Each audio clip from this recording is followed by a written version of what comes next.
Boa tarde, meus irmãos queridos. É sempre uma alegria. Não sou Roberto Carlos, mas eu vou ter que usar essa paródia, rever vocês, né? Porque esses rostos familiares, essa receptividade calorosa no meio desta tarde fria, nos faz a gente sentir cada vez melhor. Então, roguemos a Jesus que esteja conosco durante esta tarde, a noite e amanhã, se Deus quiser, onde nós tentaremos, dentro dos nossos limites, até onde vai o nosso conhecimento, passar para vocês algumas experiências vividas, particularmente por mim, e as nossas descobertas frente à nossa ansiedade de buscar coisas novas, de buscar a ciência tão propalada pelo nosso mestre leonês Allan Kardec, juntada com a minha inquietação religiosa que nasceu há 50 anos atrás. Então nós estamos comemorando 150 anos do Evangelho segundo o Espiritismo, e desde 150, ou seja, um terço, 50 anos, eu tenho de pesquisas e de convivência com a Bíblia, e há 33 anos, especificamente, com a terceira revelação. Então nós temos um entrosamento, graças a Deus, de tempo, de etapas diferentes, porém, objetivando sempre a verdade que liberta. Em 1979, eu terminei as minhas dificuldades, vamos dizer assim, pessoais, universitárias, quando vim a São Paulo fazer o meu curso de mestrado, cheio de sonhos. E o meu maior sonho era terminar meu mestrado, voltar para a minha universidade e pronto. Depois de muito tempo, viver na minha tranquilidade com a família e com a profissão que eu abracei, a odontologia, que era um sonho realizado na minha vida. No entanto, eu desconhecia que o projeto não é nosso, é de Deus. E aprendi na prática que 3 coisas na minha vida, eu dizia quando me conheci de pessoa, isso no seminário, eu dizia 3 coisas que eu não vou ser na minha vida: professor, vendedor e espírita. Aí eu comecei a minha vida como vendedor, sou professor há 40 anos e espírita há 33. Então aprendi que eu não devo dizer nunca o que é que eu não quero, é melhor dizer o que é que eu quero, que fica mais fácil de conseguir. E a gente aprende na vida que a gente, muitas vezes, mesmo que você faça o que você não gosta, você deve procurar gostar do que você faz. E nessa ótica, em setembro de 79, vai fazer agora 35 anos, eu comecei a ser acometido de um mal inexplicável pela medicina, e um mal que não era físico, mas eu pensava que fosse. E já era o chamado, através da mediunidade, que os problemas materiais tinham terminado e eu estava sendo chamado para a tarefa espiritual. E não foi fácil, porque o caminho que se me apresentava era um caminho do invisível, do espiritual, e aquilo não me agradava. Para mim já me satisfazia estar em São Paulo, morando perto da igreja, para assistir minha missa no domingo, cumprir minha obrigação de católico e voltar para casa. E as coisas foram além disso, e eu vivi um período dificílimo para aceitar, e no meio desse período, uma tarde em que eu estava muito, mas muito ruim do ponto de vista espiritual, eu saí com a minha mulher, andando ali, saí do Largo Santa Cecília, subi a Baronesa de Itu, quem conhece São Paulo, Martim Francisco, e fui sair lá em cima, em Higienópolis, desci e acabei saindo na Rua da Santa Casa de Misericórdia ali, perto da Bento Freitas, Rego Freitas, e entrei numa livraria. Eu estava tão ruim que eu entrei para procurar alguma coisa que fosse uma solução para a minha vida nos livros, porque eu não tinha mais vontade de ir à universidade. Olha que eu estava recebendo uma bolsa de estudo para fazer uma pós-graduação, mas eu não queria nem assistir aula. Quando eu entrei, eu, sem que nem para que, eu dou de cara com um livro cujo título era o Evangelho segundo... Oi, Silvia, boa tarde. O Evangelho segundo o Espiritismo. Eu olhei aquilo e digo, nossa, é o que eu menos queria encontrar aqui numa hora dessa. Eu estou com tanta dificuldade na minha vida, que para mim, como católico ortodoxo, aquilo era coisa de deixar para lá. Deixei o Evangelho e saí procurando outra coisa, mas uma coisa disse assim, volte, abra o livro. E eu insisti em não abrir o livro. Mas contra a vontade, eu voltei e abri. E abri no capítulo, e começava num subitem, divisão do capítulo, dizia assim, a dor é uma bênção que Deus envia aos seus eleitos. Portanto, não maldizeis quando estiveres sofrendo. E aí aquilo parece que aquela coisa estava falando para mim. Não sei porquê.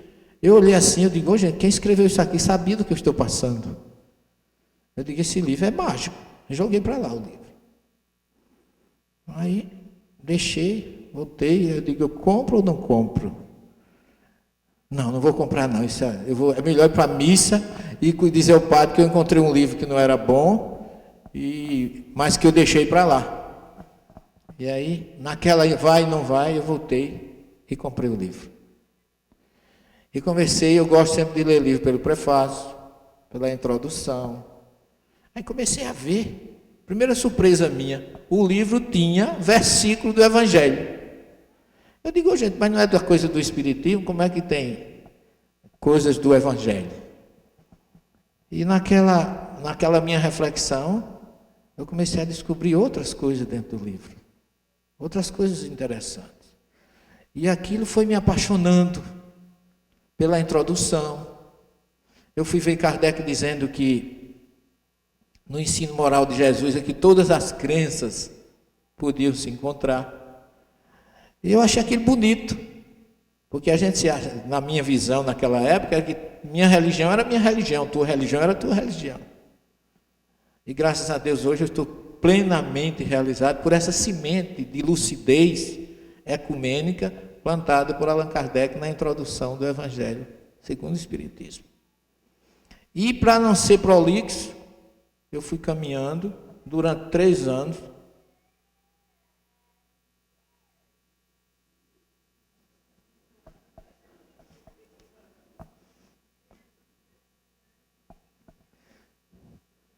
Aí depois de 3 anos de luta, porque vocês pensam que é fácil, eu não sei, todo mundo aqui, não sei se todo mundo aqui nasceu espírita. Mas quando você nasce numa família de uma religião diferente, da que você se destina a abraçar, por uma questão até de lucidez, de se sentir melhor, a primeira barreira que você enfrenta é familiar. Você é tido como aquele que desviou-se da família, aquele que não seguiu o conselho do pai, da mãe, como se a religião fosse uma coisa que pudesse ser obrigada, ou que fosse uma coisa de que a minha é melhor do que a tua e vice-versa. Graças a Deus, hoje a gente trabalha na universidade com um grupo chamado Diversidade Religiosa, onde a gente reúne, ontem mesmo tivemos uma reunião com pessoas de todas as representações religiosas, e eu aprendi com Allan Kardec, queria deixar isso bem, bem claro, a respeitar a religião do outro. Quando ele diz que na moral, no ensino moral de Jesus, lá no Evangelho segundo o Espiritismo, é o ponto em que todas as crenças podem se encontrarem. Olha que colocação lúcida. Ele não disse assim, é para aqui que todas as crenças devem vir. Não. Mas é aqui que todas as crenças podem se encontrar. E eu achei aquilo maravilhoso, porque ele não estava impondo, ele estava expondo, e porque ele não queria polêmica. Eu não queria discussão, eu queria união, fraternidade. E isso aí eu achei fantástico. Mas mesmo assim, eu separava bem as coisas. Mas meu pai me levava para a missa, eu queria ser padre, a minha onda, eu ainda tinha aquela ideia, mesmo sendo contra a minha vontade, convidado a sair do seminário, não por falta de comportamento ou atitude, que mesmo não espírita, Eu sempre tive exigência pessoal com a minha moral, com a minha condição humana, de procurar ser um seguidor do Evangelho. E o Espiritismo reforçou isso em mim, graças a Deus. Mas eu já trazia essa semente mesmo como católico. Mas eu fiquei 3 anos naquela ideia de querer devolver ou me justificar perante a minha religião de que eu era espírita. Ou de que eu estava frequentando o espiritismo. Porque eu ainda era espiritólico nessa época. Eu tinha que ir na quinta e na sexta para o centro, porque ali eu tomava passe, eu assistia à reunião, água fluidificada, e aquilo me fazia dormir bem. Coincidentemente, na quinta e na sexta eu dormia bem, que eu ia para o centro. E no domingo eu ia para a missa, confessar ao padre, dizer que eu tinha ido naquele lugar, aquela coisa toda. Para poder eu ter consciência de que eu já estava passando para o padre a responsabilidade, não era minha. O senhor está sabendo, agora é com o senhor. Mas, coincidentemente, eu ia, contava o padre, saía tranquilo, comungava, ia para casa e não dormia. Só dormia quando ia para o centro. Olha a incoerência. Como é que Deus que me deixa dormir quando eu estou pecando e não me deixa dormir quando eu acho que estou certo? Então começaram a surgir aquelas dúvidas, e aí na casa espírita eu recebi a primeira entidade, contrariamente à minha vontade, eu fui anestesiado. A primeira entidade que eu recebi, estava totalmente inconsciente, eu fui anestesiado dos pés à cabeça. É tanto que a dormência começou na primeira reunião, e eu achava que era circulação. A gente começa a arrumar desculpa. Na segunda, subiu um pouco mais, disse, só pode ser o ácido úrico que está alto, aquelas coisas. Não podia ser um problema espiritual. Mas na terceira, meu sogro, de saudosa memória, Zé Crispim, disse assim, o irmão que está ao lado do irmão Celestino pode se comunicar. Eu digo, não é para mim, essa ordem é para mim.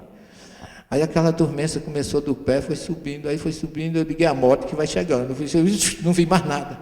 Quando eu tomei consciência, eu já estava com o rosto lavado de lágrimas e ouvindo uma voz que não era minha. Aí eu não pude negar aquilo que foi tão forte na minha vida, e eu digo, e agora?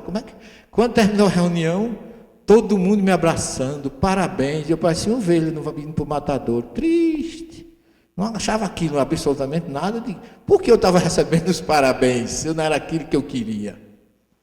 Mas aí a teoria para a prática é diferente. Comecei a ver na casa, campanha do lençol, campanha da cesta básica, o diabo faz caridade, eu pensando, né? Não disse que espiritismo é coisa de Satanás, como é que eles estão fazendo campanha para ajudar as pessoas? Aí me lembrei de Jesus, quando disseram que era para o Belzebu que ele expulsava, conduzia os espíritos, e Jesus disse, Belzebu não pode expulsar Belzebu, seu reino seria dividido. E aquelas coisas, como juntava o evangelho de um lado com a realidade do outro, eu ia administrando, até que eu me entreguei, num belo dia, que foi exatamente essa obra que eu chamo a ponte de luz na minha vida, entre o ex-católico e o atual espírita. Porque eu disse, Jesus, se eu merecer, que eu achava que eu não merecia, me dê uma luz. Eu sou há 3 anos espiritólico, mistura de espírita com católico, eu vou para o centro, depois vou para a missa. Eu queria tomar uma posição, agora tem que ser pelo Evangelho, se não for pelo Evangelho eu não vou tomar. E aí eu abri Marcos 9:38. E eu abri o meu evangelho, não abri o evangelho segundo o Espiritismo, não. Eu já lendo, já acompanhando, já sabendo como aquele livro era, como Kardec trazia o versículo, depois Kardec explicava e depois recebia as mensagens do Espírito. Eu achava aquilo tão didático e tão coerente, porque eu tinha estudado exegese no seminário. Eu tinha feito todas as cadeiras de interpretação, de texto hermenêutico, exegese, todos aqueles conhecimentos eu já fazia. Mas ali estava algo que eu não queria ainda aceitar. Aí fui para o Evangelho de Marcos. Foi o que abri. E aí estava escrito, Tiago e João se aproximaram de Jesus e disseram, mestre, vimos um homem que não nos segue, conduzindo espírito, e nós o proibimos. Ao que Jesus respondeu, não devias ter proibido, porque quem é por mim, não pode ser contra mim. Ninguém fará nada em nosso nome que não esteja conosco. Era tudo que eu precisava. Aí eu vi que se fosse algo realmente errado, proibido, Jesus deveria ter dito, fizeram muito bem. Era exatamente isso que eu queria que vocês fizessem. Não. Jesus considerava a condução, o atendimento ao espírito sofredor, independente de qualquer religião, um gesto de caridade e de amor. Então, a partir daí, setembro de 79 até mais ou menos 82, eu fiquei espiritual, que a partir daí, nesse período eu recebi muitas mensagens, inclusive quando eu queria, ainda naquele período espiritólico, eu comecei a descobrir, minha sogra falou de reencarnação, falou de mediunidade, os estudos que iam aparecendo, eu ia começando a participar, mas era algo como se eu estivesse só conhecendo, eu não queria abraçar. É tanto que eu ficava fazendo aquelas consultas no centro. Naquela época a consulta era ainda mais direta, não é como hoje. A gente conversava com a entidade. E tinha um irmão que todo sábado eu só gostava de conversar com ele. Me afinei com aquela entidade. E ele dizia assim, hoje tinha 3 irmãos com o nosso irmão, foram conduzidos. Na outra semana tinha 5, depois tinha 4. Teve uma semana que tinha 2, eu digo, no próximo sábado vai zerar, com certeza. O que eu queria era zerar para eu ir para casa, ainda estava naquela ideia de que me libertando daquelas entidades, né? Quando foi no sábado seguinte, de 2 subiu para 5. Aí eu, impaciente, como sempre fui, né, nas minhas coisas, imediatista, eu digo, meu irmão, quando é que vai zerar? Você podia me adiantar aí qual é a época, quanto tempo falta para zerar a quantidade de irmãos junto de mim? Ele disse, meu filho, o médio é como trem de subúrbio. Desce 5 na frente, sobe 15 atrás. Aí eu digo, não sabia desse detalhe. Eu achei a metáfora tão forte, que eu digo, meu Deus, não tem jeito para mim não. Porque eu mando 5, vem 8. Então, realmente, como médio. Aí eu fui julgar, entender a mensagem da entidade com o que Kardec ensina. O médio é um canal. Então, você vai estar sempre sendo esse canal auxiliar e condutor de espíritos necessitados. E aí eu entendi que eu tinha que realmente não ir para casa. E estou aqui, graças a Deus, há 35 anos e com vocês exatamente por isso. E nós vamos nesse período, hoje e amanhã, mostrar mais ou menos a distância que existe, a diferença de formato entre esse primeiro livro aqui, que se chama Megilat Torá, o rolo da Torá. Por falar nisso, eu vou desligar meu celular. Isso aqui é o maior obsessor à distância que existe.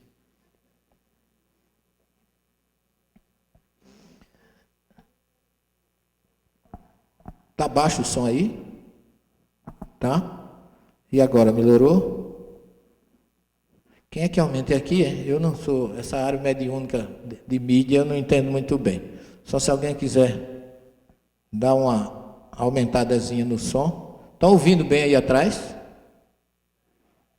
Ok, eu vou. Está baixo, né?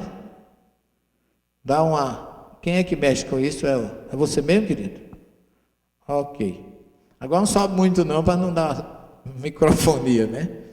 Então vocês estão observando isso aqui?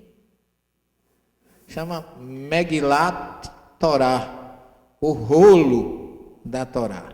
Essa é a forma em que a mensagem de Moisés chegou ao mundo. É um pergaminho feito com pele de cordeiro preparado. É um escriba que ainda hoje existe, com a caneta especial, com a tinta especial, que prepara isso aqui. Essa mensagem tem em torno de 3.600 anos. Tá certo? Que começou essa mensagem. Essa daqui só tem 150 anos. Então muda o formato, muda o texto, a forma, e já tem escrito assim, o Espiritismo é a chave através da qual tudo se explica de um modo fácil. Então nós vamos analisar com vocês qual a ligação que tem entre a primeira, a segunda e a terceira revelação. Será que elas se antagonizam? Será que uma condena a outra? Será que terminando uma, essa primeira está abandonada, a segunda superada e a terceira é que é a válida?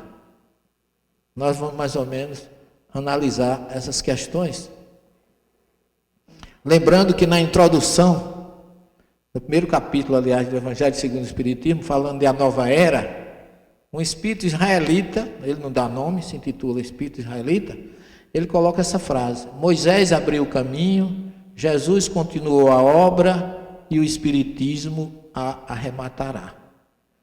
Eu acho essa frase bem importante para a gente avaliar e entender que há uma ligação direta entre as três revelações. Você não pode usar a terceira sem entender a segunda e as raízes que está na primeira. E nenhuma se antagonizam.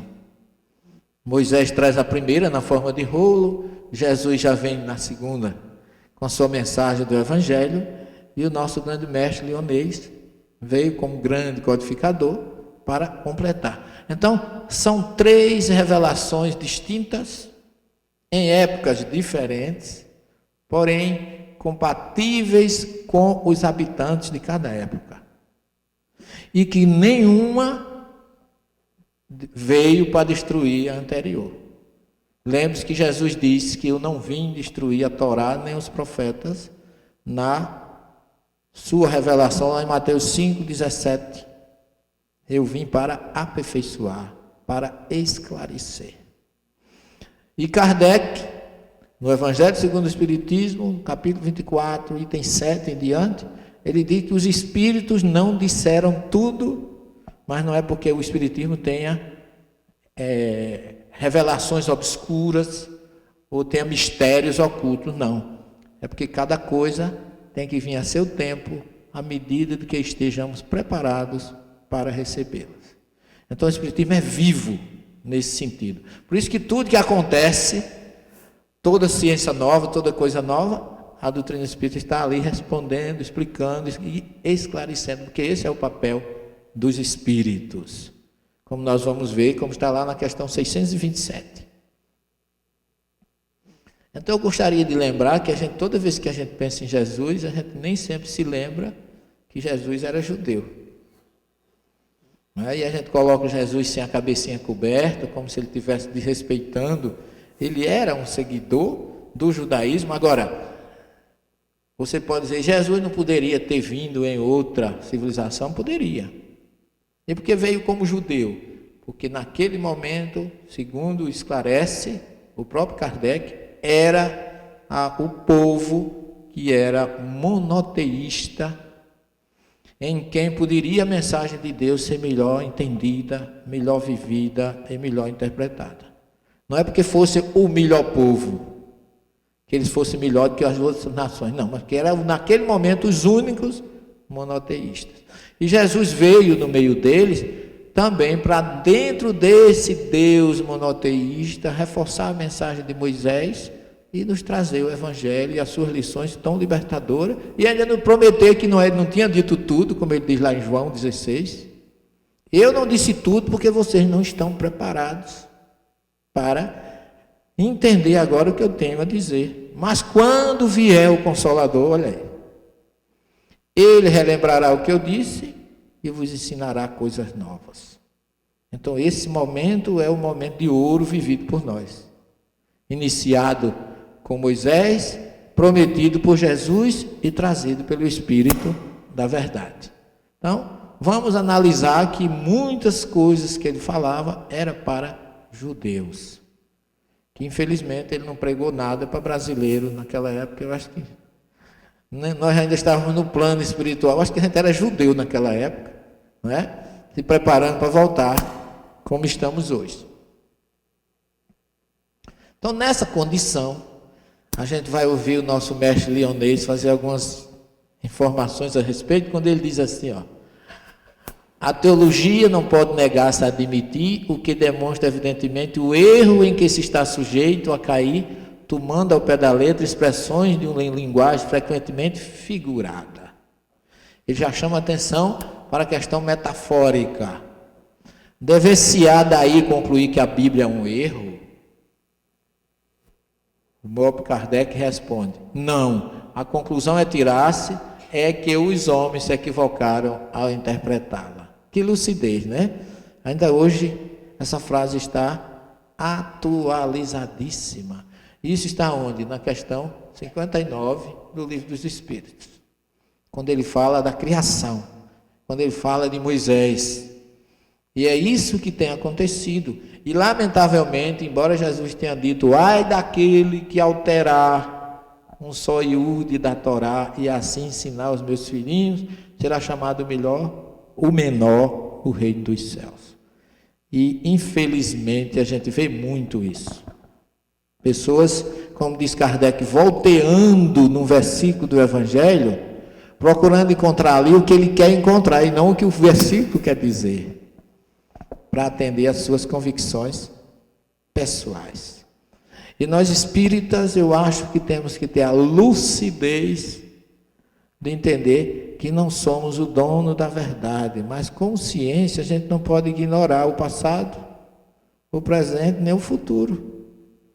Porque toda a história da ciência começou aqui. Começou com a primeira revelação. Tudo é obra de Jesus. Nós vamos ver ainda isso de uma forma mais direta. E por que é que a gente não entende os textos sagrados? Eu trabalho há 50 anos com isso e eu não, como espírita e seguidor da filosofia de Kardec, de não impor nada, mas simplesmente expor. Quem acompanha o nosso humilde trabalho nos nossos programas de TV, de rádio, sabe o quanto eu recebo de críticas.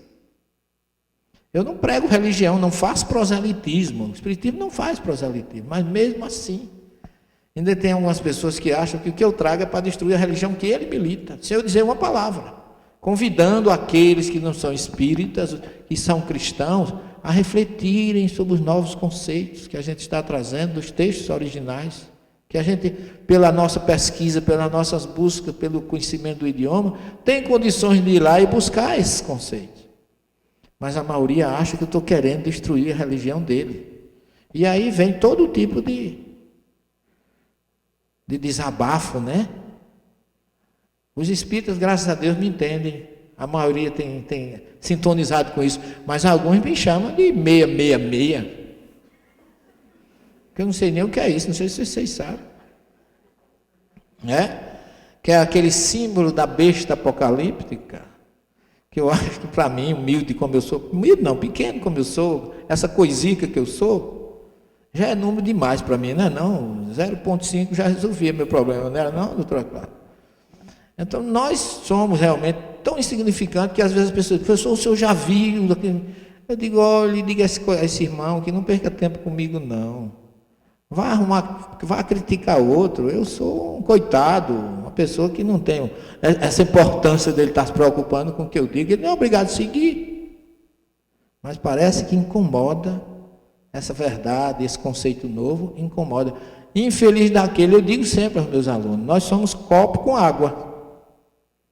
O copo com água pode estar meio, pode estar cheio, pode estar com pouca água, mas tem gente que parece aquele copo que não suporta mais uma gota d'água, se botar derrama, acha que já está pronto, não pode mais receber nada de novo. E eu digo no nosso curso, quem for copo cheio que não receba mais nenhuma gota, pode sair, porque está aqui, está perdendo tempo. Tem que estar aberto a novos conceitos. E a gente nunca é a última palavra, não é? Mesmo porque eu também digo, eu estou trazendo conceitos para que você verifique, reflita. Não precisa ser obrigado a me seguir, não. Eu não tenho essa importância. Eu acho que quem melhor me definiu, mulher bistanada, ela tem uma observação fantástica. Eu fui fazer um seminário no interior do Brasil, o Brasil é muito grande, eu posso dizer, e cheguei um pouco tarde, e não era o Felipe que estava me recebendo com essa fraternidade, né? Era uma pessoa, olha, o professor atrasou um pouquinho, mas já está chegando, já eu sentado aí como estão vocês, o apresentador subiu aqui com certo entusiasmo, daqui a pouco ele estará conosco.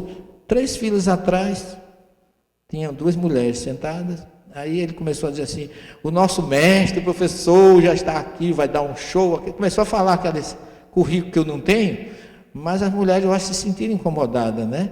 Porque uma disse para a outra assim, ô gente, e essa coisica? Porque as pessoas começam a falar, aí a pessoa faz Né? Chegou um companheiro ali agora, disse: eu acompanho o senhor na televisão. Eu digo que ele deve estar decepcionado. Ele acha que deve pensar que eu tenho 1,80 m. E esse meio anão, né, marcado pela reencarnação, né, passada, que você abusou da altura. E eu acho que essas mulheres, com toda uma espontaneidade que a brasileira tem, e nordestina, que era no Nordeste, elas foram autênticas demais. Eu não sou mais do que uma coisica. Não adianta querer se preocupar com o que eu digo, né, com o que eu faço. Verifique só se servir para alguma coisa, no bom sentido, tá certo? Mas eu sigo exatamente aquilo que eu aprendi na minha teologia ocidental e ocidental. Eu não fiquei só no Ocidente, eu fui para o Oriente. Então, ocidental, eu comecei na Igreja Católica, no seminário, e depois no Oriente, com alguns mestres. E esse aqui eu não sei se vocês conhecem esse escritor, esse espírito, mas ele diz assim, que o Antigo Testamento é um repositório de conhecimentos secretos dos iniciados do povo judeu. Somente os grandes mestres poderiam interpretá-lo fielmente nas épocas mais remotas. Por quê? Porque o hebraico, a língua que o texto vem, o alfabeto hebraico não são representados simplesmente por letras, são símbolos. Cada letra daquela tem um símbolo que ela representa. E quem diz isso é o nosso querido Emmanuel na obra Caminho da Luz. E olha que Emmanuel aqui também deu uma lição de humildade, quando ele diz assim: só quem pode interpretar, só os grandes mestres poderiam interpretá-lo. Será que ele não conhece? Ou ele conhece e está nos convidando a que a gente entenda que muita coisa a gente não vai nunca ter acesso? Ok? E eu coloco exatamente esse iceberg como um símbolo de como a gente vê o conhecimento de qualquer livro, não é só da Bíblia, mas aqui eu queria mostrar que a Bíblia é um grande iceberg. E muita gente conhece isso aqui e acha que já sabe tudo. E, no entanto, não sabe que ele precisa ainda ir além do texto, que é o que ele conhece, literal, e olhe lá em que idioma ele conhece.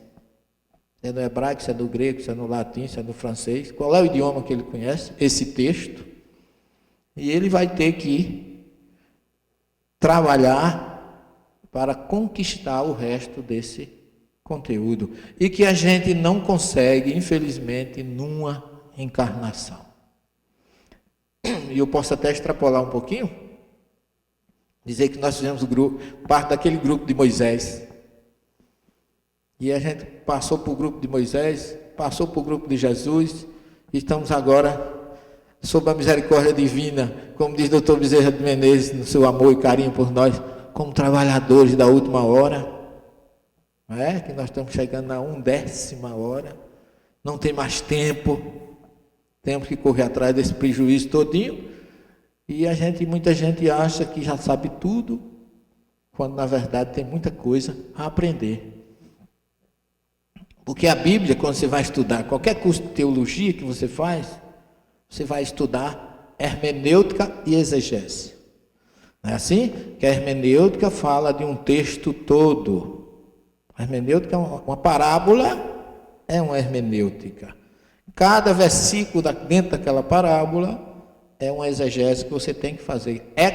Exegese, extrair do interior o conteúdo que ali se encontra. Mas isso é uma visão ocidental. No Oriente é diferente. Os rabinos dizem que a Bíblia é um grande pomar, um grande jardim. E que essa palavra jardim em hebraico, em persa, chama pardês. Não é em hebraico, é em persa. E pardês, ou jardim, ou pomar, é um lugar que tem várias coisas, frutas, flores, rios, terra, tem de tudo, água. E que você entrar, tem até uma obra judaica muito interessante, chama No Jardim da Torá. Abre-se aquele portão e você penetra. O que é que você vai conhecer ali dentro? Você entra num pomar ou num jardim, você conhece as árvores? Você conhece o rio, o adubo, as flores, o nome das plantas? Assim é a Bíblia. E que ali dentro ela possui níveis de interpretação baseados no seu nível de conhecimento. A parábola do semeador, eu já vi uma pessoa dizendo que Jesus era agricultor, que ele ensinou como plantar. Adubar a terra, não plantar na beira do caminho, nem em cima das pedras, mas num terreno bem adubado.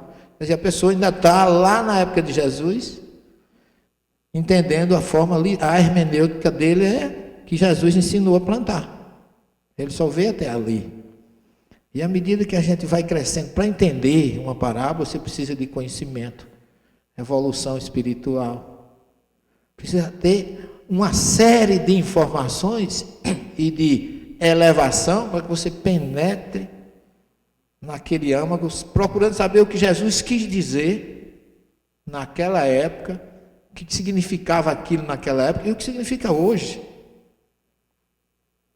Para poder você vir através do tempo e extrair o máximo que você pode do conteúdo.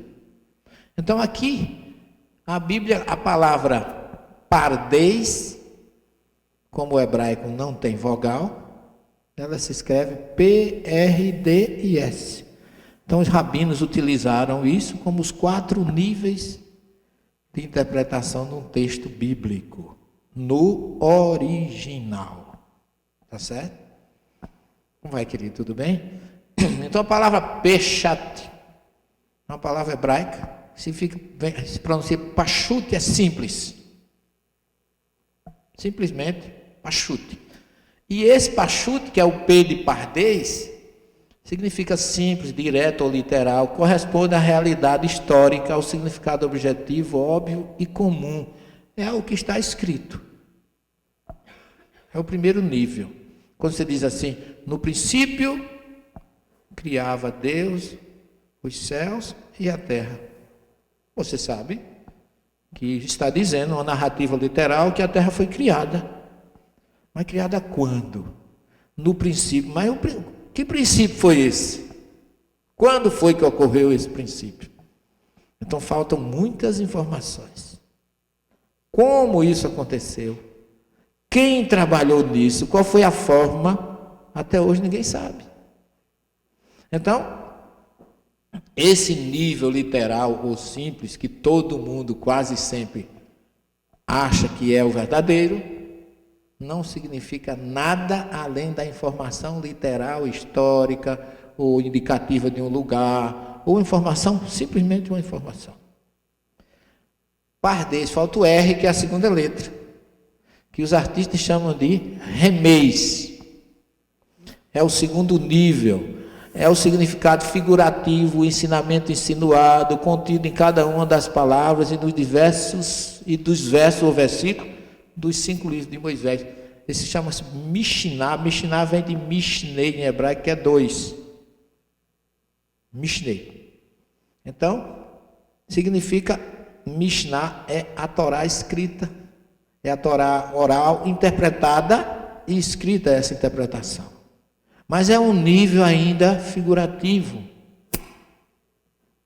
das entrelinhas. Ainda faltam mais 2. Sabe o que os rabinos dizem? Que o primeiro e o segundo nível têm um objetivo maior, que é esconder o terceiro e o quarto. Então não é nada. Quem trabalha no primeiro e no segundo faz como a história do médico e do bêbado. Que o médico vinha na estrada, viu um ônibus que tinha acabado de sofrer um acidente, virado, e no ônibus viu um bêbado. E o médico parou para socorrer as vítimas e viu que já tinha alguns que não tinham sobrevivido, e o bêbado, que não acontece nada com o bêbado estava inteirinho. Ele disse assim, vamos me ajudar aqui, você vai empurrar esses que já estão mortos para essa vala e eu vou atender os feridos.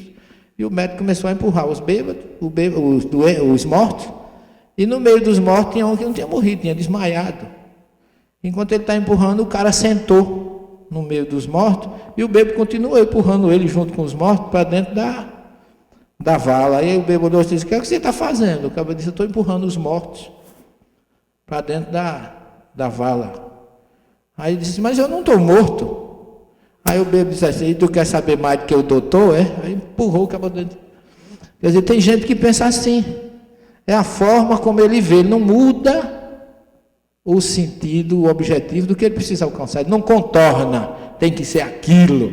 E por isso que quando eu digo que a Bíblia não é a palavra de Deus, muita gente se choca. Não significa que não seja. É a mensagem de Deus numa linguagem que provavelmente a gente poderá entender. Porque Deus não fala, e se ele falasse, a linguagem dele está aí na natureza, a gente quase sempre não entende. Diga, meu filho.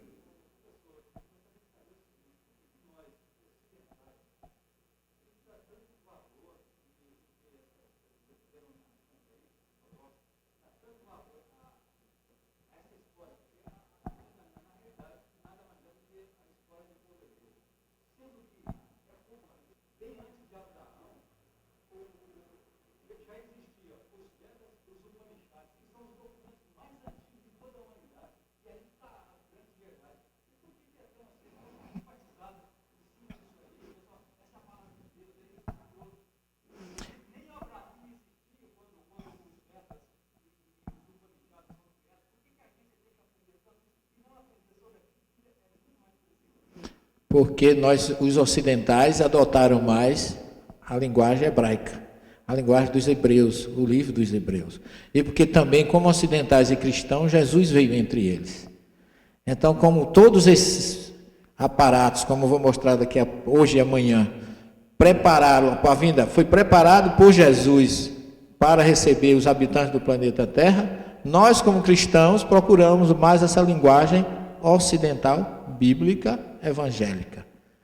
Os orientais mais da área que você está falando, os hindus, os chineses, o taoísmo, o shintoísmo e todas aquelas religiões, atendem às necessidades do povo oriental, que não deixam de ser guiados por Jesus para atender aquele povo de lá.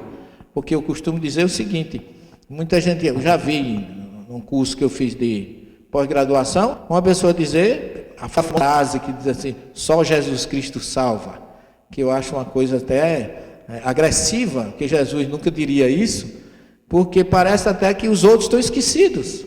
Quem não conheceu Jesus, como é que fica? Não é? Só que as pessoas que falam isso se esquecem que Jesus está atuando inclusive naqueles que não são cristãos. A gente vai ver isso daqui a pouco, mais ou menos, melhorando a tua dúvida, que eu acho muito pertinente. Ok? Então, o primeiro e o segundo nível são o nível do bêbado, não é o literal, não tem. E agora vem o terceiro nível, que é o S, o D, de pardez, PRS, falta só o D, o S. Então, o Derush, que é o significado moral, filosófico, significado midrástico ou homilético, que analisa o texto interpretando com intuito pedagógico e ético de ensinamento para aplicar nas circunstâncias, etc, etc. É mais ou menos o significado parabólico. Jesus ensinava por parábola, porque esse significado ele atende a todas as civilizações e a todos os povos.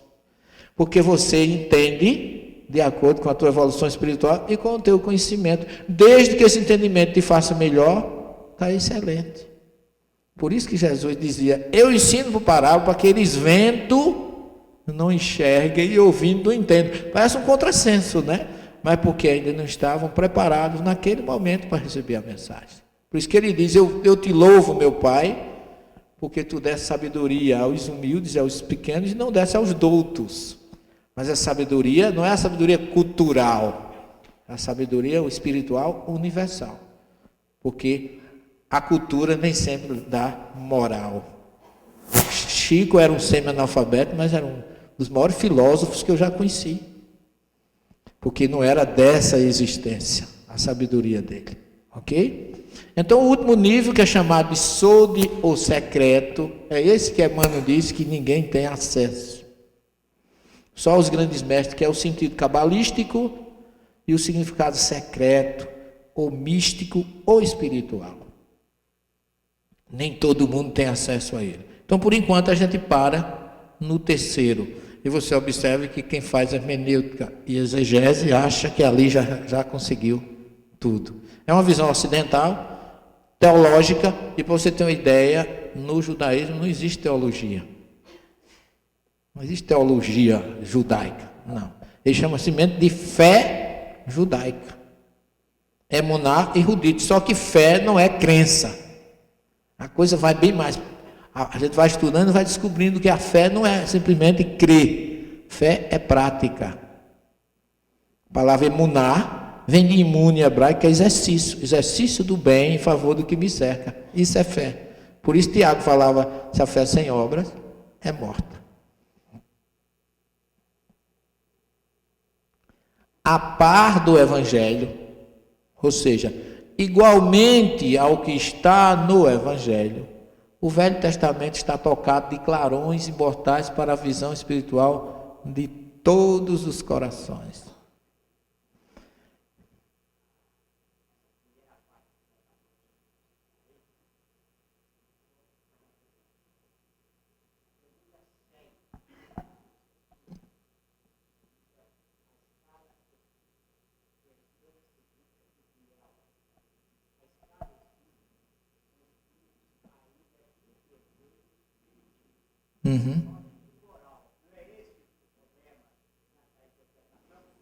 Pode ser, meu irmão.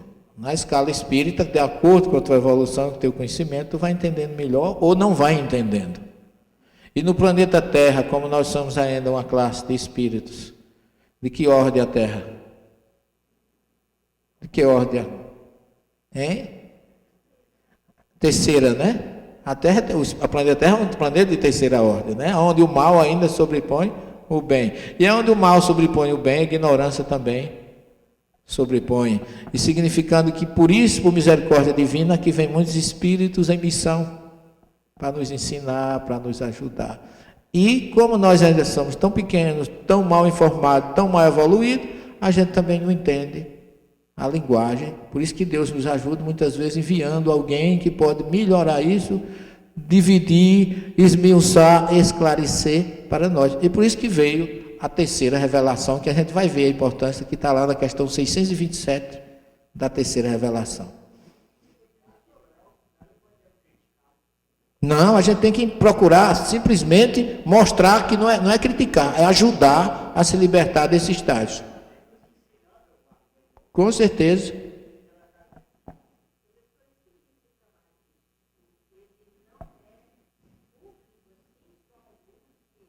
A Cabalá é uma ciência judaica. Deixa eu dizer uma coisa. O judeu, aliás, diz assim, os cabalistas falam assim, que só quem pode estudar Cabalá é o homem. Depois dos 40 anos. Eu estudo porque eu sou muito precoce, ainda falta... Não sei qual foi a graça que vocês acharam. Eu com essa carinha de 18, você acha que eu tenho mais? Viu? Significa o seguinte, como se trata de uma ciência profunda, secreta, tem que ter a ver uma espécie de seleção para isso. Porque eles acham que a cabeça do homem só está madura depois desse tempo para poder estudar. Porque tem coisa na Cabalá que realmente não dá para a gente entender. E as mulheres não estudam, tem que ser só os homens. Não sei porquê, mas...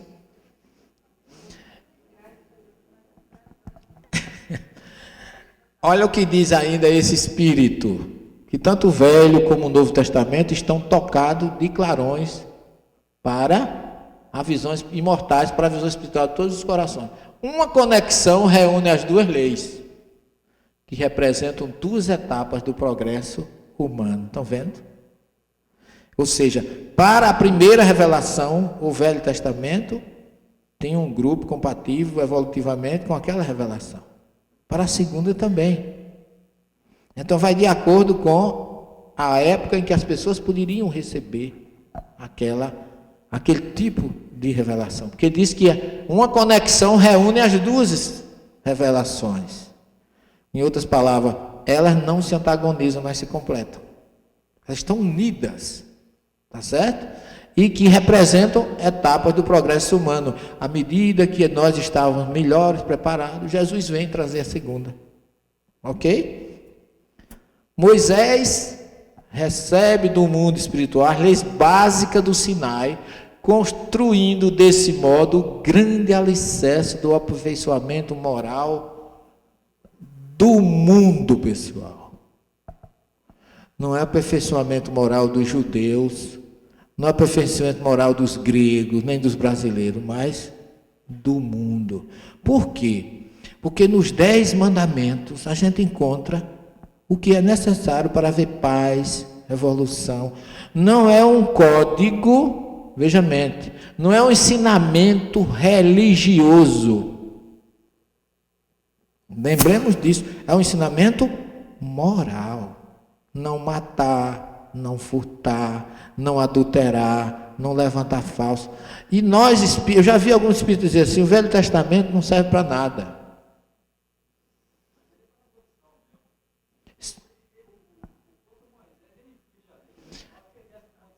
Sim, meu irmão, mas você tem que ter sabedoria para saber que isso é um paradoxo e escolher o melhor dentro desse paradoxo. Para isso que nós estamos aqui. Você que tem que separar o joio do trigo. Saber o que é moral e saber o que é espiritual. E saber o que é histórico, saber o que deve ser seguido e o que não deve ser seguido. Moisés era um legislador, não era um orientador espiritual.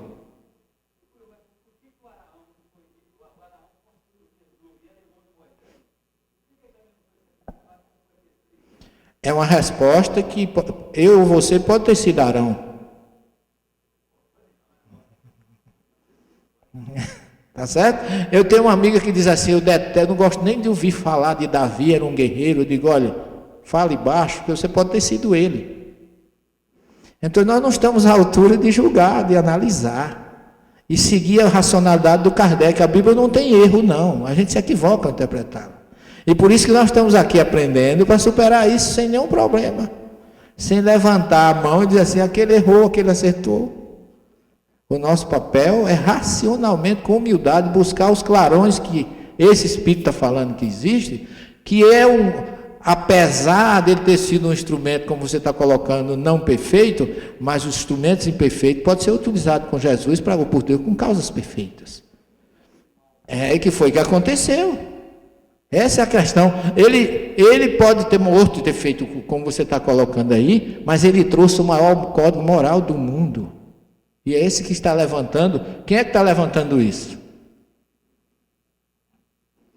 Olha como Emmanuel coloca as coisas.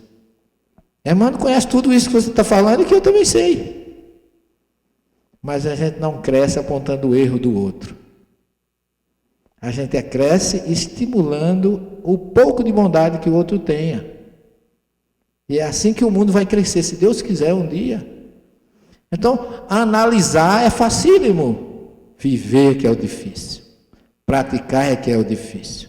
Por isso que o próprio Isaías, enviado por Jesus, falou isso que você está falando.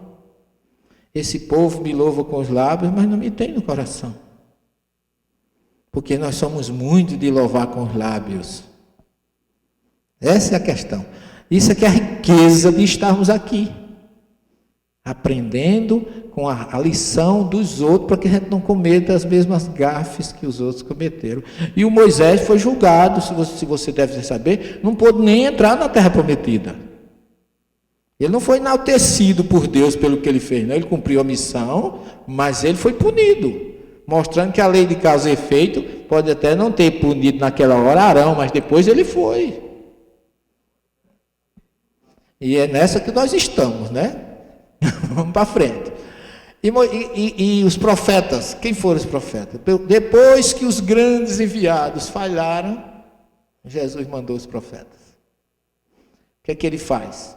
Os livros dos profetas israelitas estão saturados de palavras enigmáticas e simbólicas, constituindo um monumento parcialmente decifrado da ciência secreta dos hebreus. O que diz o nosso companheiro espiritual? Não obstante a sua feição esfingética. O que é feição esfingética? O que é esfinge? Esfinge é algo que a gente precisa decifrar, não é? Aquele ser com corpo de leão, com seios, com aquela coisa que não é homem nem a gente, que tem às vezes nas maçonarias, decifra-me, outro e devoro. Feição esfingética, que tem uma feição de código, algo que nem todo mundo pode decifrar. porque é isso que os profetas trazem. Mas, embora tendo essa feição, é no conjunto um poema de eternas claridades, porque os profetas vinham sempre chamar as pessoas para serem melhor. O papel deles era convocar, evocar. E os profetas, coitadinhos, não eram de famílias nobres. Você não vê um profeta rico. Os profetas sempre eram suscitados por Deus dentro da classe oprimida e sofredora. Foram agredidos. Jesus disse: dessa geração será cobrado contas do sangue de todos os profetas, porque como eles vinham chamar as pessoas a serem diferentes, e sobretudo vinham contra os reis, eles eram colocados em cisterna, de cabeça para baixo, como foi Jeremias, eram cerrados dentro de árvores, como foi Isaías, que eram perseguidos porque eles traziam uma verdade que doía nas pessoas. Numa época que não havia respeito, mas poder, era a força que dominava. Tá certo? Quem é que diz isso? Emmanuel. Então veja como Emmanuel coloca o Velho Testamento para nós, mostrando que ali falta, como diz Kardec, entender a interpretação correta, porque ali tem coisas boas, tem o maior código moral da humanidade, tem eternas claridades para a nossa vida. Falta a gente encontrar. Tira o que não é bom, faz como Paulo aos Tessalonicenses: lê de tudo, mas escolha e retenha o melhor. E ele foi enviando pessoas. Abraão foi o primeiro grande enviado de Jesus, através de um fenômeno chamado mediunidade clareaudiente. Não fosse a mediunidade, não tinha nada. Esse homem escuta uma voz que diz assim, em hebraico, ler, que o verbo lalech em hebraico significa caminhar. E ler é o imperativo afirmativo. O verbo lalech é ir, mas é ir caminhando. Se eu for de carro, eu não digo que fui caminhando, o verbo já é o verbo lavor. Anibá, eu vou de carro, mas anilalech ou anilê significa que eu vou caminhando. Então era no sentido de caminha, busca, mas como era uma busca próxima, por quê? Porque ele diz ler, lerá. Ler é vai, e lerá, meus caros irmãos, é vai para dentro de ti. No sentido de caminha para o teu interior. Busca a tua reforma íntima. Então, a primeira mensagem da humanidade para o ser humano é a mensagem da doutrina espírita, reforma íntima. Que está lá no Livro dos Espíritos, que resumidamente é a obra que fala da reforma interior. Primeira. João no deserto diz a mesma coisa quando fala de Jesus. Tarrazu batechuvá, vai para dentro de ti. Outra reforma interior, porque está próximo o reino dos céus, ele está preparando o caminho para Jesus. E para receber Jesus, a gente tem que se reformular. As pessoas traduzem como arrependei-vos, que é um termo, me desculpa a expressão, não é pejorativo, mas é um termo igrejeiro. O arrependimento é para fazer você culpado. Que é o primeiro erro, o primeiro sentimento que a Bíblia coloca, os tradutores colocam em nós, é um sentimento de culpa. Porque parece que o culpado não tem direito nem de se defender. Não é assim? A nossa próxima justiça, o juiz diz assim, eu declaro culpado. Eu adoro esse termo. Ninguém fala de amor, nem de perdão, é culpa. Então, o primeiro sentimento. E aí, Deus diz para Abraão, modifica-te, porque eu tenho algo para você. E todo mundo diz que ele diz, sai da tua terra. Ele não disse isso. Reforma-te e vai para o local onde eu vou te indicar. Tá certo? Abandona a tua família, porque para a gente crescer, observe que os grandes vultos da humanidade abandonaram suas raízes. Abraão saiu daí, Jesus saiu da terra dele, não ficou na terra dele. O Maomé, Buda, os grandes vultos da humanidade se anularam nas suas origens e foram para missões especiais.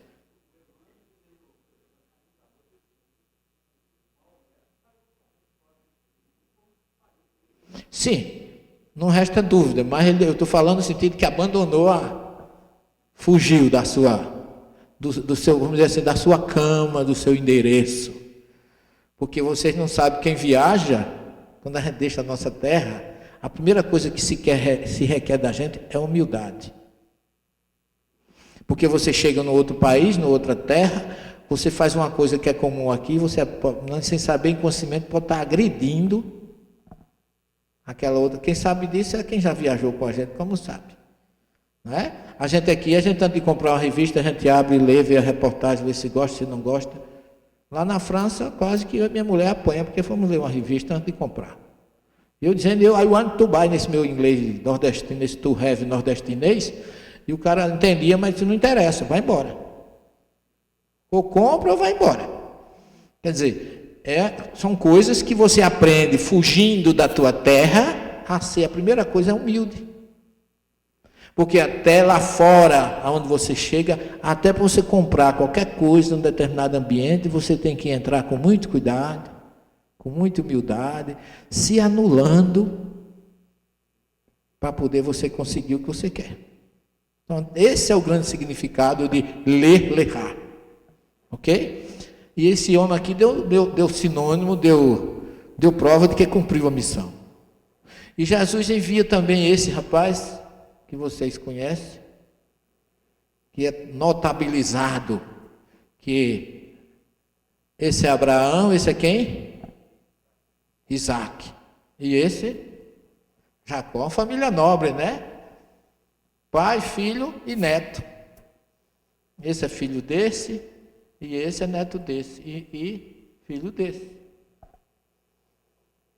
Então, Jacó tem a primeira revelação de que existe uma faculdade mediúnica chamada onírica, que através dela notabilizou-se também José, no Egito, e vai por aí afora. Sempre a faculdade mediúnica. Agora aqui eu gosto muito dessa foto, porque o costume, o dogma faz coisas impressionantes na vida da gente. E a gente olha e de tanto ver, de tanto assimilar o errado, a gente acha que o errado é que é o certo. E que quem traz o certo, se for espírita, está obsediado. Se não for espírita, é 666. E vai por aí afora. Porque você busca o correto. Não é assim? Observe essa foto.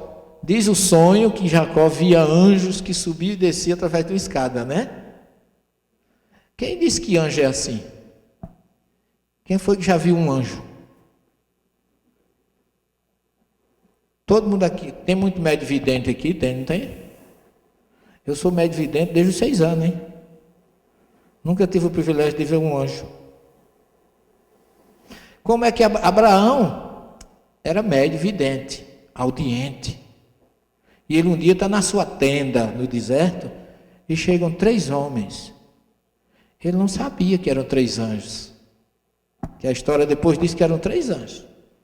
Um para curar ele, outro para tornar Sara fértil e outro para destruir Sodoma e Gomorra. É esse que está lá. Mas por que ele não conheceu que eram anjos? Inclusive mandou fazer comida para eles. Era o quê? E é diferente homem de anjo, tem anjo e tem homem, tem homem e tem anjo.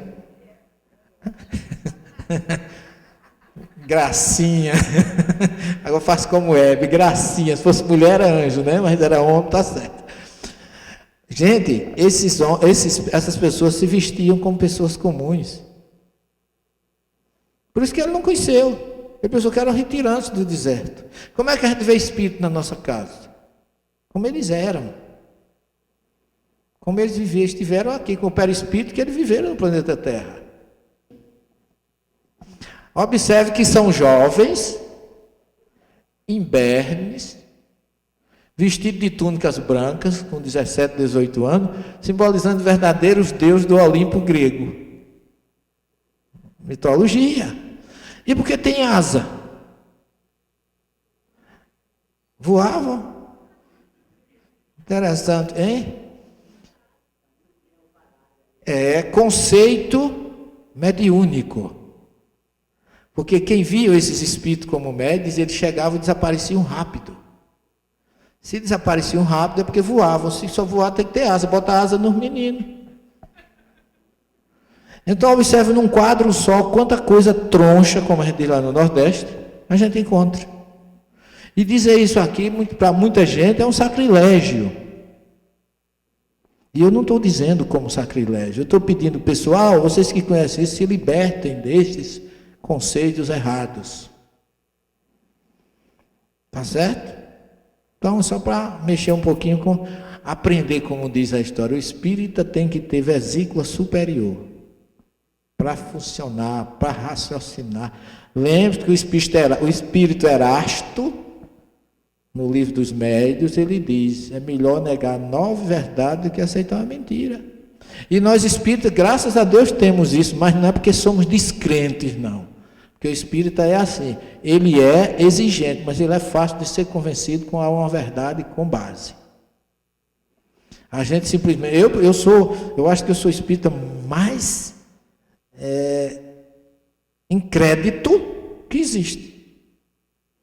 Porque às vezes, gente, eu recebo mensagem de uma entidade para dar um recado a alguém, eu digo assim, repita. Repetiu. Se incomoda de repetir mais uma vez?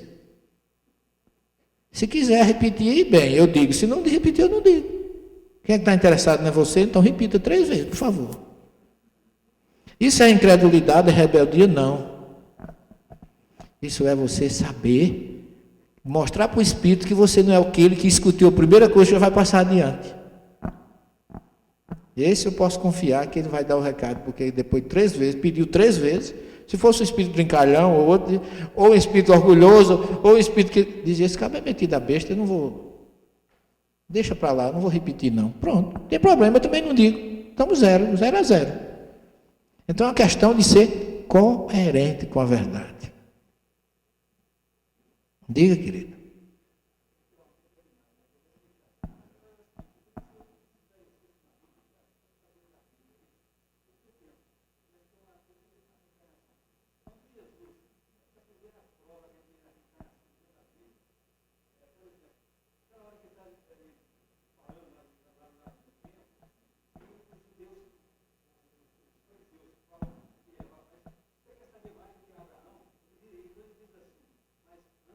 Se Abraão fosse, eu já era. Claro, nós vamos falar disso hoje à noite, viu? É meu convidado número 1. Os 10 mandamentos. Moisés, médium extraordinário, recebe de emissários do Cristo, prestem atenção, quem foi que enviou os 10 mandamentos? Jesus. Tá certo? Não foi o Deus absoluto, foi Jesus. No Sinai, os 10 sagrados mandamentos que até hoje representam a base de toda a justiça do mundo. Além de ser código moral, é código de justiça. Ok? Lega à posteridade as suas traduções no Pentateuco, iniciando a construção da mais elevada ciência religiosa de todos os tempos.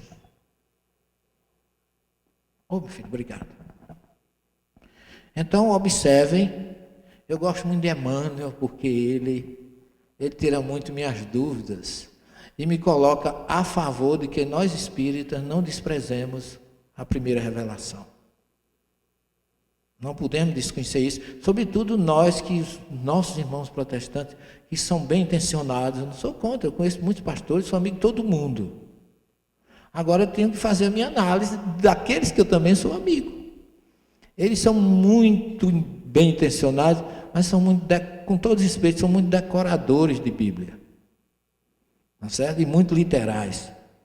E eu digo isso aos meus alunos. E tem uns que eu começo a fazer isso aí, daí a pouco ele olha para mim, começa a ficar de banda na cadeira. Quando o cabo fica de banda e cruza os braços, se prepare que vem coisa. Eu já conheço. Aí mesmo pergunta assim: ô professor, já pergunta assim, já armado.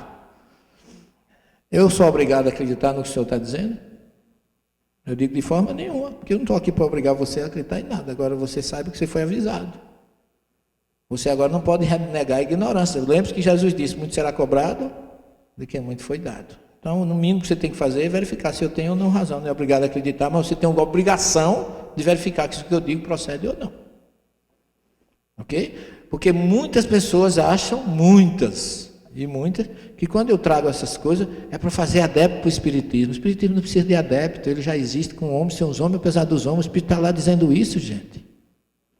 A gente tem uma preocupação com quantidade não é qualidade. Nós temos que se preocupar com a qualidade, com a prática. Eu tenho medo de ser espírita, que eu me pelo de medo.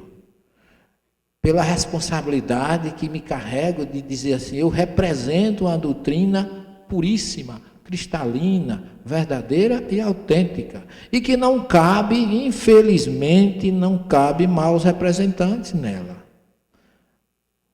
Eu tenho um amigo que ele diz assim: eu não vou ser espírita. Eu achei até interessante. Eu não vou ser espírita porque eu não tenho condições de ser, não. A doutrina é muito exigente. E eu nem deixava nem minha mulher ir. Por quê? Porque ele era um camarada meio troncho, coitado. E ele dizia assim: minha mulher foi umas 3 vezes fugida. Esse negócio, ele dizia: negócio lá de vocês. E depois eu descobri que os espíritos não estavam dizendo à minha mulher o que eu faço cá fora.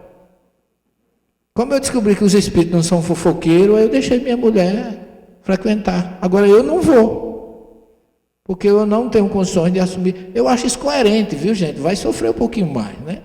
Mas é mais coerente do que participar e não ser um representante à altura. Essa é a questão. Moisés, a história de Moisés é bonita até onde a gente mostra o comprometimento dele com a missão que lhe foi confiada. Moisés matou um soldado egípcio, fugiu do Egito, ficou 40 anos no deserto, pastoreando, vivendo, casado com Miriam, filha de Jetro, que era o sogro dele, um homem que tinha muitos rebanhos. E um dia Moisés encontra uma árvore, um arbusto, que ardia, queimava, mas não acabava o fogo. E aqui chamou a atenção dele, um fenômeno diferente. Porque aqui isso queima e não termina de queimar. Aí ele se aproxima curiosamente, e quando ele chega, para a surpresa dele, o fogo começa a falar. Nós estamos no ano de 2014. Quem é que hoje, com esse frio todo, chegasse em casa, tivesse um fogo no quintal? E quando você chegasse lá, dissesse: doutora Cléria, preciso da senhora para uma missão. Isso faz 3.500 anos ou mais que aconteceu. E ele escuta uma voz assim: vai ao Egito, vai libertar o meu povo.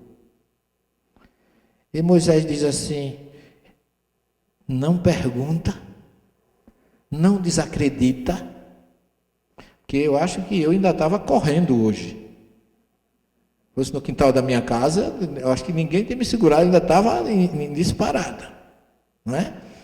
E ele não pergunta quanto ia ganhar. Quanto é que eu vou ganhar para fazer isso? Quem é você? Não. Ele pergunta primeiro: quando eu chegar lá, eu vou dizer que quem me mandou. Olha que ele ia enfrentar de novo um país onde ele matou um soldado, estava fugindo. E aí, a voz disse: quando você chegar lá, diga que quem enviou você foi aquele que estará sempre com vocês. E os tradutores dizem que ele diz: eu sou aquele que sou. Isso não tem significado nenhum. Eu acho que isso é uma frase até rebelde. Quem é você? Eu sou aquele que sou. O que é isso? Isso é a resposta que deu alguém, rapaz?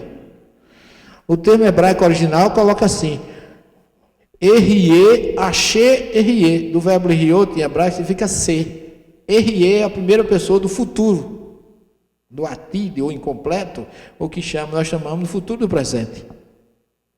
Eu serei, olha aí, eu não sou, eu serei, Asher, expressão hebraica, aquele, Erie, que estarei com vocês.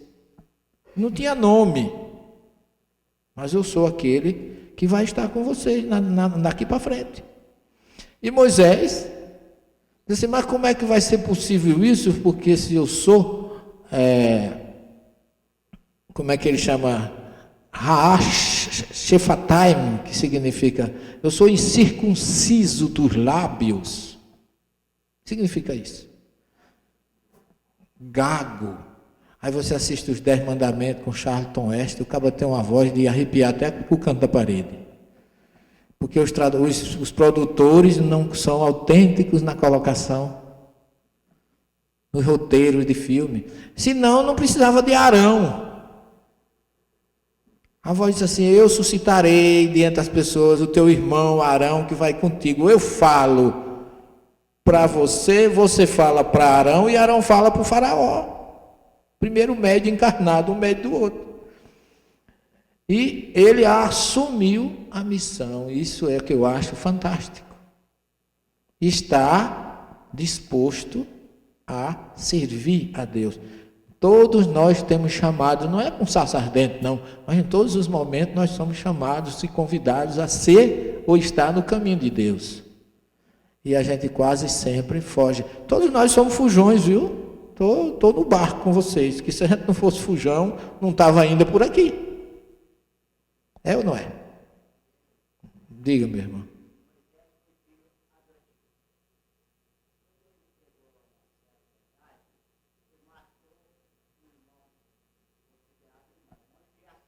Sim.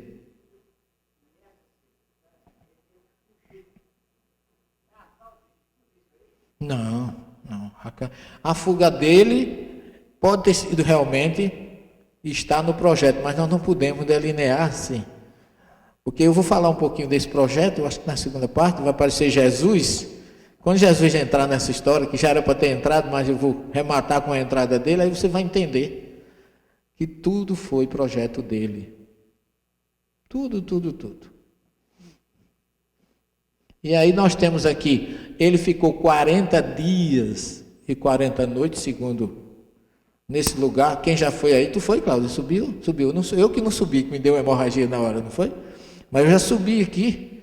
A gente passa 4 horas subindo, são 7 quilômetros de subida. 5 quilômetros de plano inclinado e 2 quilômetros de degrau na pedra. E não é degrau bonitinho, feito sob medida, não. Se você cair lá de cima, você morre, não morre da queda, morre de fome, porque você passou o ano todinho caindo e não chega embaixo. Então, é um local que, infelizmente, ainda está do jeito que Moisés deixou, sem infraestrutura nenhuma. Chegar aí é realmente uma prosopopeia, vamos dizer assim. Que você sobe poeira no escuro, porque não pode subir de dia, que é muito quente, e de noite é muito frio, com muita poeira. Isso aqui eu tirei essa foto, realmente o sol ia amanhecendo. Mas é um lugar mágico, eu digo mágico, me desculpe a expressão, ele envolve você numa atmosfera espiritual muito forte, porque o deserto não tem nada. Parece até que quando você chegou lá em cima, fica feito cachorro que corre atrás de carro. Quando o carro para, ele fica meio perdido, sem saber o que fazer. Mas ali você, como espírita, como cristão, como seguidor e conhecedor da história, você para e medita. Aqui pode não ter nada, mas Deus está aqui. Então é um lugar onde você realmente sente a presença de Deus. Eu cheguei aqui em novembro de 2009. Vai fazer 5 anos a primeira vez que eu cheguei aí com meu filho. E foi um dos dias inesquecíveis da minha vida. Gravamos para o nosso filme, que vai sair no próximo ano. E não consegui terminar a gravação depois direito, que a emoção envolve a gente realmente. Quem tem um pouco de mediunidade, sente a energia a 2.288 metros de altura. Só consegui subir por causa desse lenço que me arranjaram, que eu cobri o nariz, senão a poeira não deixa você subir. Mas é um local que quando você vai, você sente que é um local diferente. E você escuta a voz dizendo assim: tira a sandália do teu pé, porque estás pisando num solo sagrado. Então é um lugar realmente que vale a pena quem pode meditar nesse canto. E depois vem o nosso próprio mestre e companheiro Jesus, de quem nós vamos começar a falar agora na segunda parte. Temos intervalo, né, Felipe? E vamos alimentar um pouquinho agora o peritônio para depois continuar na segunda parte. Ok, gente?